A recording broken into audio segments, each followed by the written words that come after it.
But more specifically for me in my game, when we talk about handling a basketball, right? Having control over how you handle a basketball, especially when we're talking about dribbling, practicing drilling, working out with basketballs like this that are smooth, that are buttery, right?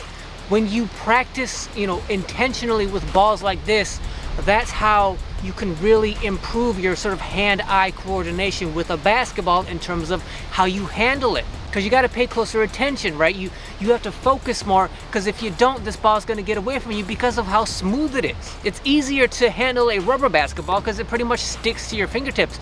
This ball, you actually really have to pay attention. So when you do work out and train with a ball like this, you really do get a better feel of like what you need to do to control a more slippery, smooth, buttery kind of basketball. So when you're working on anything that has to do with handles, right, this is an ideal ball for those kind of situations. For me, especially because I live in Michigan. Like it's November right now in Michigan. I usually give you guys like a demonstration of how this ball still performs, but you can go watch my actual real review of the basketball for that. I'm not gonna give myself a cold trying to, make myself look bad by trying to handle a composite leather basketball in November. I'm bad enough during the summer. But especially for me, like, because I live in Michigan and I take the whole winter off of playing basketball usually because, I'm primarily an outdoor basketball player, right? When I come back to the court in March or April after having 5+ months off, right?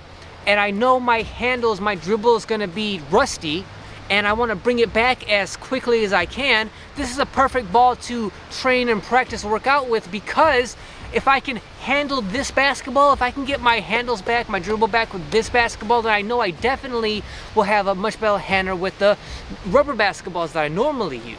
So in the spring, when I first get back on the court, this is great to work on handling, even to work on shooting, because if I can control my shooting with this ball, then I know I definitely can with my rubber basketballs. So it's just a matter of perspective.